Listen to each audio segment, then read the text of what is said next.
Olá a todos e todas, sejam muito bem-vindos a mais um episódio do Grupo Sabará e os ODS. Hoje nós vamos falar sobre o ODS 7, que é sobre energia limpa e acessível. Bom, hoje em dia é praticamente impossível a gente pensar na nossa vida sem fontes de energia. Desde a luz que a gente usa para carregar os nossos aparelhos eletrônicos, até o combustível que a gente usa para se locomover nos nossos veículos, e os combustíveis de outros veículos, como trens, aviões, etc., o gás que a gente usa para cozinhar. Pensando um pouco sobre esse assunto, é importante mencionar que a energia que a gente está falando aqui da matriz, né, quando a gente fala de matriz energética, a gente fala de todos os tipos de energia que a gente consome no nosso dia a dia. Então, apesar de, segundo o Balanço Energético Nacional, que foi realizado em 2021, o Brasil ter basicamente energias renováveis dentro da sua matriz energética, né, sendo que em 2019 nós tivemos cerca de 46% de fonte renovável na nossa matriz energética, em comparação ao resto do mundo, que foi cerca de 14% dessa matriz renovável dentro das suas fontes energéticas. A gente ainda precisa trabalhar e muito para que toda a nossa energia consumida dentro do país e pelas nossas ações não seja apenas renovável, mas também tenha a fonte limpa. Ou seja, com menor ou zerando até a taxa de emissão de gases de efeito estufa proveniente desse tema. No Grupo Sabará, a gente tem diversas ações para contribuir com esse objetivo. A primeira delas, ela foi direcionada para a migração da energia de Santa Bárbara do Oeste, da fábrica de Santa Bárbara do Oeste, para a fonte renovável dentro do mercado livre de energia. Esse mercado nada mais é do que um local onde grandes consumidores de energia eles podem negociar diretamente com o distribuidor ou com o produtor da energia. Além disso, a gente, nesse ano, em 2022, nós tivemos uma negociação para que essa fábrica também possuísse a I-REC, que é um certificado internacional, aceito até pelo GHG Protocol, que garante que a nossa energia consumida nesse local, ela é de fonte limpa. No nosso caso, de fonte eólica. Então, nós temos 85% da nossa matriz energética no Grupo Sabará, cerca de 85% direcionado para fontes renováveis. Além disso, nós temos várias campanhas dentro do grupo para que os nossos colaboradores eles deem preferência para combustíveis renováveis, tanto etanol quanto biocombustível. Com isso, a gente consegue contribuir bastante para a meta 7.2 desse objetivo, que diz que até 2030 a gente deve aumentar substancialmente a participação das energias renováveis na matriz energética global. Bom, para falar um pouquinho sobre esse assunto, a gente convidou aqui o nosso gerente de suprimentos, o Fábio Licastro, que é responsável pelas negociações e contratos das energias elétricas dentro do Grupo Sabará. Fábio, obrigada por aceitar esse convite. E, bom, a gente te agradece, né? E eu queria saber um pouquinho de você, né? Você esteve à frente aí das negociações desses contratos, tirando outras ações sustentáveis que são promovidas pela área de suprimentos. Eu queria falar um pouquinho com você sobre as fontes energéticas, né? E como que você enxerga a matriz energética no Brasil no desenvolvimento desse tema nos últimos anos, como você enxerga que isso tem se desenvolvido? Olá, Giovana, bom dia, obrigado pelo convite, é um prazer estar aqui. não como especialista em energia, mas como um grande curioso. E a primeira pergunta, por que suprimentos? Porque a mudança da energia para o Mercado Livre, que foi feita em Santa Bárbara do Oeste, com a fábrica do JOX, transformou a compra de energia do mercado cativo, que é aquele que nós temos em casa, onde você vem a operadora e faz a ligação e você paga aquela conta mensal por uma modalidade onde você pode escolher de quem comprar. Então, existe uma licitação, existe uma busca por preços no mercado, onde a gente busca, de fato, as melhores fontes, tanto em termos de preço, disponibilidade, e agora a questão também de fontes renováveis, mais uma variável que entra nesse jogo. Quando nós começamos esse processo, era só a busca por uma energia que se transformou, de fato, num insumo produtivo, de forma mais significativa do que nas outras unidades, embora a Sabará ainda não seja uma empresa eletrointensiva, mas relativamente às outras unidades, ganhou importância a compra da energia elétrica. Quando a gente fala de energia, é uma coisa intangível, todo mundo fala de energia, e é uma coisa que é um conceito intangível, né? Então, o que é energia? Quando a gente fala de energia, a gente está falando de energia elétrica, aquela que vem pelos cabos, mas energia, de uma certa forma, é tudo aquilo que é usado para fazer algum tipo de movimento. Como você disse, seja para o nosso transporte, para acionar uma lâmpada, até aquele carvãozinho que você coloca no churrasquinho do domingo. Tudo isso são fontes de energia. Então, o Brasil, voltando à sua questão, é um país que eu vou dizer que privilegiado em relação ao resto do mundo. Nós temos, de fato, uma série de fontes de renováveis de energia em uma proporção muito maior do que a outros países do mundo. A média do mundo está bem abaixo da nossa. Acho que todo mundo aprendeu na escola que o Brasil produz energia elétrica a partir das hidrelétricas. Isso é verdade, e ainda a gente pode separar as duas grandes matrizes que nós temos. A matriz energética, que são toda a energia consumida, é aquilo que a gente chama da matriz elétrica, que é a energia utilizada para gerar essa energia elétrica, e onde o percentual de energia renovável é até maior do que aquele da energia geral. Quando a gente fala da matriz elétrica brasileira, 83% da energia é gerada através de fontes renováveis. E o que é a diferença em relação àquele número que você falou, que é a matriz energética do Brasil? Outras operações, a gente está falando aí que 40%, 60% de toda a energia produzida no Brasil é para produzir energia elétrica, que chega nas indústrias, nas residências, nas propriedades rurais. Os outros 40% são aplicações específicas, como, por exemplo, siderurgia, as empresas cimenteiras, que elas acabam utilizando combustível fóssil, nesse caso, para poder fazer suas atividades. Ou o transporte, onde você tem tanto a questão do transporte rodoviário, principalmente, que é a maior parcela do transporte de cargas feito no Brasil é rodoviário, transporte de passageiros também, mas vai acabando usando o diesel no transporte de carga e a gasolina e o etanol no transporte de passageiros de pequeno porte, né? Então, seria basicamente essa a diferença entre as matrizes. O Brasil é muito privilegiado na geração por fontes renováveis, mas, ao mesmo tempo, pela uma questão estrutural, histórica e pela dimensão desse país, a gente acaba sofrendo pelo tipo de matriz de transporte que nós temos, que privilegia o transporte rodoviário ao invés de outros.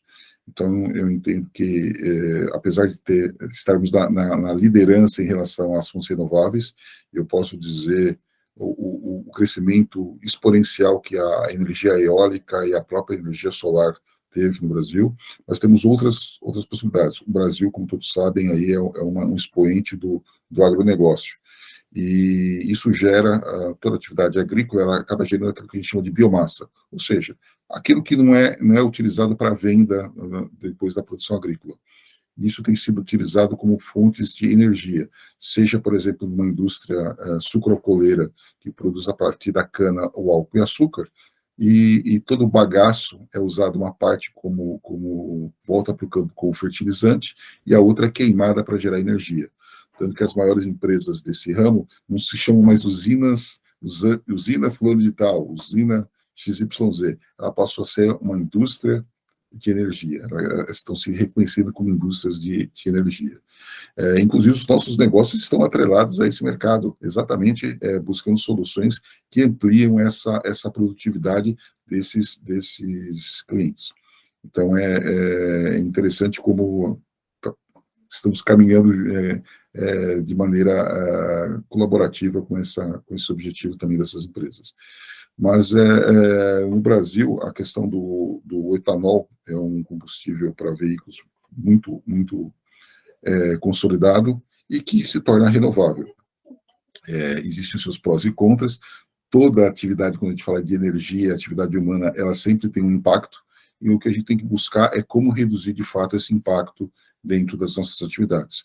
Eu acho que é muito mais isso do que nossa busca por esse tipo de atividade sendo positiva ou menos negativa, eu acho que seria a palavra mais correta. Okay? Adorei essa sua última frase, Fábio. Realmente,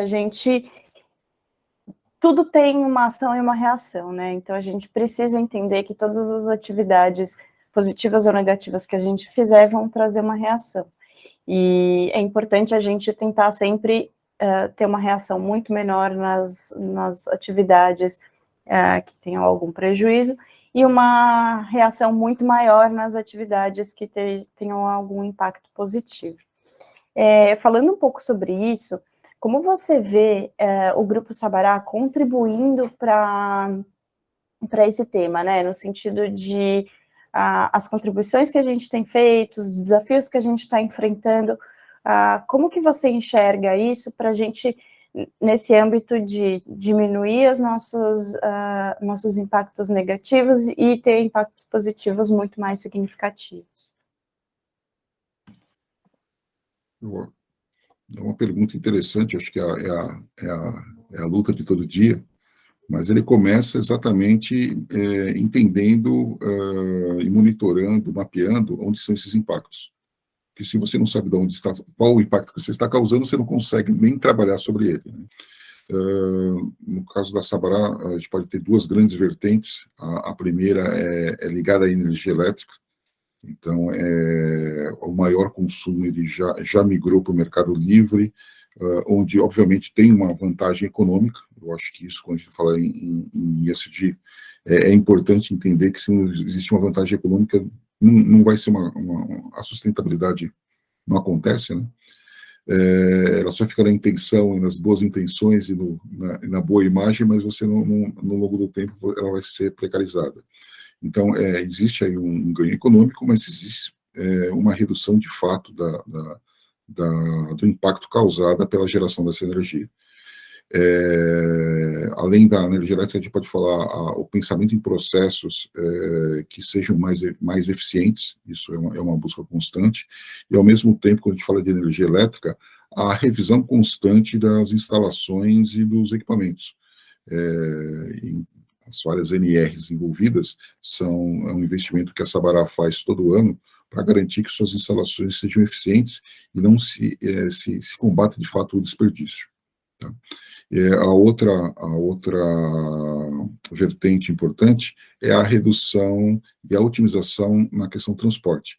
A Sabará opera basicamente no Brasil inteiro, é um país, chavão, mas é um país continental, etc., todos sabemos, e quando nós pensamos, principalmente no saneamento básico, onde a gente está trabalhando com a capilaridade de fazer entregas em regiões remotas, buscar a eficiência no transporte. Então, a Sabará tem otimizado a questão do transporte, buscando otimizar as rotas, ter equipamentos a seu dispor com mais modernos, que consumam menos diesel por quilômetro, quilo entregue, que é uma medida estranha, né? Não é só o quilo entregue, é o quilômetro, mas é a soma desses dois fatores. Temos usado uma inovação no transporte de químicos, que é a navegação de cabotagem. O próprio negócio da Sabará, ao buscar a substituição de importação, ele traz aí um efeito positivo nessa questão, por evitar, por exemplo, a importação do cloreto de sódio que o Brasil fazia para a produção dentro do Brasil. E, além do mais, é o seguinte, mesmo que a gente desconte não só a questão do transporte, esse produto era trazido de uma matriz baseada em carvão e queima de óleo. Então, são dois ganhos. Um, você não transporta menos produto para o Brasil, e, ao mesmo tempo, você está usando para produzir aquele mesmo quilo de produto, menos uma matriz mais limpa, pelo menos baseada em fontes renováveis, no nosso caso agora, limpa de fato, né? Nós temos essa garantia. Então, são pontos positivos onde a Sabará tem trabalhado ao longo desses anos e melhorado. Eu digo que é uma matriz interessante de buscar, porque ela está atrelada à redução de custo operacional.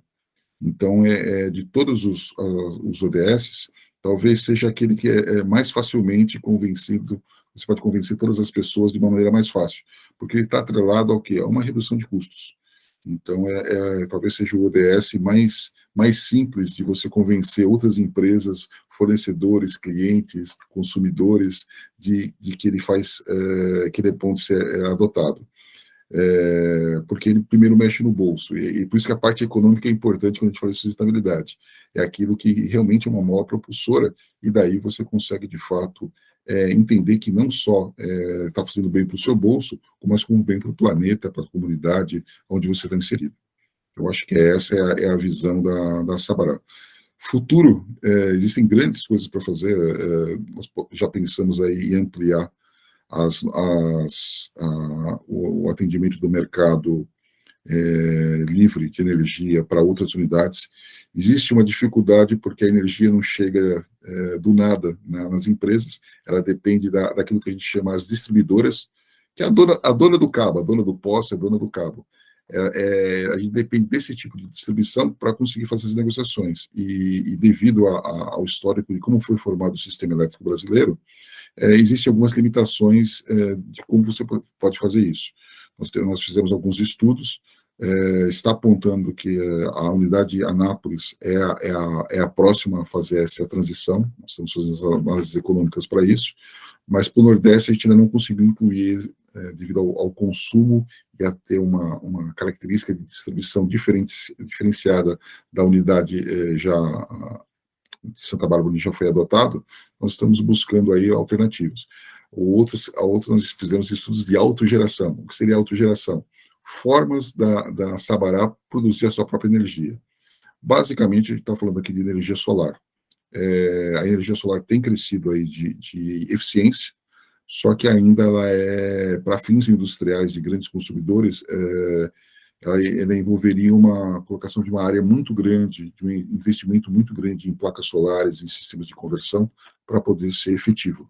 E, nesse momento, não foi viável, acabamos de completar aí um estudo, e não se mostrou viável. Mas, há 10 anos atrás, não dava nem para pensar num sistema desse. Há 15 anos atrás, talvez, um sistema desse seria basicamente uma ideia romantizada. Hoje já é efetivo para pequenas aplicações como comércio e unidades domésticas, até shopping centers tem crescido nessa aplicação de uso da energia solar através da autogeração. Talvez você não consiga matar 100% do seu consumo, mas você reduz. Então, a tecnologia tem evoluído e nós temos que acompanhar essa evolução para buscar alternativas. Ok?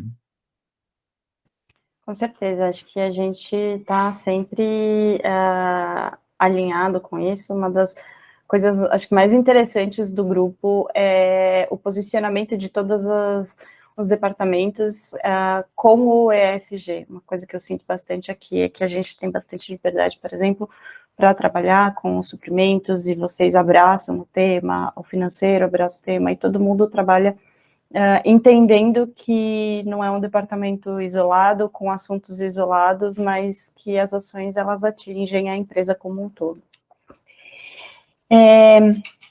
Bom, para a gente finalizar aqui, queria saber um pouquinho da sua opinião, como nós, pessoas físicas, né, como colaboradores também, e como sociedade, como você entende que a gente pode contribuir para esse tema que é tão importante e é diretamente ligado com o aquecimento global?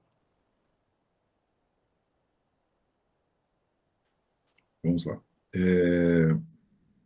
Eu queria só pincelar um pouco do que você falou da gente ter liberdade e ter engajamento no assunto ESG, e entendo que esse é o principal, quando a gente está falando de pessoa física, de um colaborador, esse engajamento é importante, porque se você entende que é importante, entende o conceito, você tem condição de colaborar. Esse engajamento está atrelado à motivação, está atrelado a propósito, não só da pessoa, como o propósito dentro da companhia em relação à sociedade. Eu acho que esse a mola propulsora. Agora, na prática, como colaborador e como pessoa, como indivíduo, como pessoa física, na sua vida familiar, na sua vida, na sua comunidade, buscar a questão da eficiência e evitar o desperdício. Entender que, enquanto a gente está falando de energia, a principal ação do indivíduo é não buscar, na verdade, formas de você evitar o desperdício. E é bom porque é o seguinte, novamente, isso vai afetar diretamente o seu bolso de forma positiva. Como reduzir aquela conta de luz, seja na empresa, seja na própria residência. Então, a questão da não deixar a luz acesa, trocar as lâmpadas incandescentes, que hoje nem sei se ainda estão em voga, por as lâmpadas fluorescentes, ou preferencialmente as de LED, onde o consumo, para ter uma ideia, é uma lâmpada de 100 watts, lá como dizia meu avô, 100 velas, né? A gente falava 100 velas, da época da lâmpada incandescente. Você hoje tem uma lâmpada LED de mais ou menos 12 a 15, depende do modelo, 12 a 15 watts, ou seja, 7 vezes a 6 a 7 vezes menos energia para fornecer o mesmo poder de iluminação. E ainda com uma vantagem que ninguém advoga, a incandescente ainda gera calor. A LED, ela é fria, ela não gera calor. Então, são benefícios que são diretamente verificáveis na sua conta de luz. E não é porque consome menos energia que você tem que deixar a luz acesa. Então, a lâmpada apagada é a que consome menos energia. Então, parece piada, mas a gente evitar o uso da energia desnecessária é importante. Vou na geladeira, não abre a geladeira e fica esperando, olhando o que pegar. Na verdade, já sabe exatamente, tenta organizar a geladeira para que ela possa facilmente pegar aquilo que você precisa. Vai fazer as compras, tenta deixar separado tudo aquilo que vai para a geladeira para colocar de uma vez. Tudo isso minimiza. Uma briga dos escritórios, que é sempre a questão da temperatura do ar-condicionado. Então, o ar-condicionado e todo equipamento, quando ele dá aquela partida, ele consome muita energia. Se você fica ligando e desligando o equipamento, você acaba gerando aí um consumo com picos de energia que são ineficiências. Então, a questão de deixar uma temperatura menor, sai para o almoço, não deixa desligado, deixa ele trabalhando no automático, talvez com uma temperatura não tão baixa, enfim, um pouquinho mais alto. O pessoal da gestão de pessoas e o pessoal de segurança do trabalho pode indicar como fazer isso em termos dos limites térmicos adequados. Mas é importante não ficar ligando e desligando os aparelhos de ar-condicionado. Ou quando uma área está com o ar-condicionado ligado, a outra está com a janela aberta. Isso gera ineficiência. A gente pode trazer isso para dentro dos veículos. Falar assim, não vou utilizar o carro para ir até a padaria na esquina. Ok, ande a pé, é bom para a saúde, economiza combustível, faz bem para a saúde e faz bem para o bolso, mas toda viagem ela tem que ser planejada para evitar o quê? Percurso desnecessário ou buscar um engarrafamento. Aqui em São Paulo a gente vive muito com isso. Os aplicativos hoje ajudam bastante a procurar caminhos menos poluentes, vamos pensar assim, porque é o caminho mais rápido, você está andando e um veículo andando, pensando naquela intenção de quilos por quilômetro, você está gastando menos combustível. São coisas pequenas, são coisas que parecem inócuas, parece besteira, mas ao longo de anos da vida de uma pessoa vai fazer diferença, porque vai reduzir a sua pegada, vai reduzir o seu efeito negativo no meio ambiente, de uma forma geral. Eu entendo que seja isso. Inclusive, naquele carvãozinho que você faz o churrasquinho que eu falei no começo do palestra, quando for comprar, veja se ele é de fato de uma fonte de reflorestamento, porque tem muito carvão que é o pirata, né? Ele vai lá, devasta uma área e você usa no seu churrasco e você está sendo conivente com uma ação ruim. Existem aquele carvão que é feito de material renovável, onde a empresa planta para poder depois usar aquela madeira. São coisas que parecem pequenas, mas são interessantes. Hoje, basicamente, todos os equipamentos elétricos e até veículos saem com selos de energia, de consumo. Importante priorizar aqueles que consomem menos energia. Então, não só vai ajudar o bolso, como vai ajudar o planeta em relação a consumo. Mas são coisas que nós temos que nos acostumar, nos condicionar a observar no nosso dia a dia. Basicamente é isso. Para não ficar muito chato, muito técnico, Giovana. Gina, foi uma delícia. Muito obrigada por aceitar o convite de novo. Eu acho que tudo que você trouxe aqui agora no final também é muito interessante, é muito importante. Trabalhar a sustentabilidade, né, no seu dia a dia. Eu costumo dizer que é que nem uma escadinha. Então, sobe um degrau quando você estiver confortável ou quando você tiver o conhecimento sobre o assunto. Né, vai aos pouquinhos também, porque não é para ser uma coisa que impacte a sua vida de forma negativa, é para ser trabalhar a sustentabilidade são ações pequenas no seu dia a dia, com constância, que no final vai agregar, vai ajudar, e se todo mundo fizer um pouquinho, a gente faz muito junto, né? Muito obrigada, Fábio, obrigada pela participação, fica à vontade para fazer o seu fechamento. Obrigado pelo convite. É uma honra poder falar sobre um tema tão interessante. Eu tive a chance de poder me aprofundar nesse assunto. Nós não falamos nem em ODS ainda, mas que está atrelado exatamente à eficiência. E o meu trabalho como gestor exatamente é a busca por eficiência. Então, é um alinhamento que foi automático e, particularmente, isso aí é o Fábio como indivíduo, eu sou fã do tema. Então, a questão de eficiência energética, eliminação de resíduos, até posso falar o seguinte, recicle, porque quando você recicla material, você tá fornecendo um material que já houve aplicação de energia, né, para a transformação de tudo que a gente faz, uma aplicação de energia, e para você retransformar isso, você vai aplicar menos energia. Então, até reciclar, você está trabalhando com a energia, a melhoria da matriz energética do país, da casa, da empresa, e de uma forma geral. É muito interessante como tudo é interligado, se separar para pensar. Eu acho que essa é a grande mensagem. Está tudo interligado, os assuntos e o planeta. A gente viu aí, nesse pós-pandemia, aí, o quanto o mundo é interligado e o quanto uma coisa está ligada na outra. O que acontece do outro lado do mundo afeta aqui no Brasil, o que acontece no Brasil afeta o mundo, o que acontece com o Fábio aqui em São Paulo vai afetar o colaborador que está em Pernambuco, no Ceará, em Anápolis, em qualquer lugar do mundo. Então a gente tem que entender o que o nosso impacto, de fato, o impacto negativo vai afetar, o impacto positivo também vai afetar. Então é isso que a gente tem que ter em mente. Essa é a minha gostaria de finalizar dessa forma, porque é um pensamento muito positivo, da nossa real importância, pequenininho, mas ela está fazendo a diferença. Ok?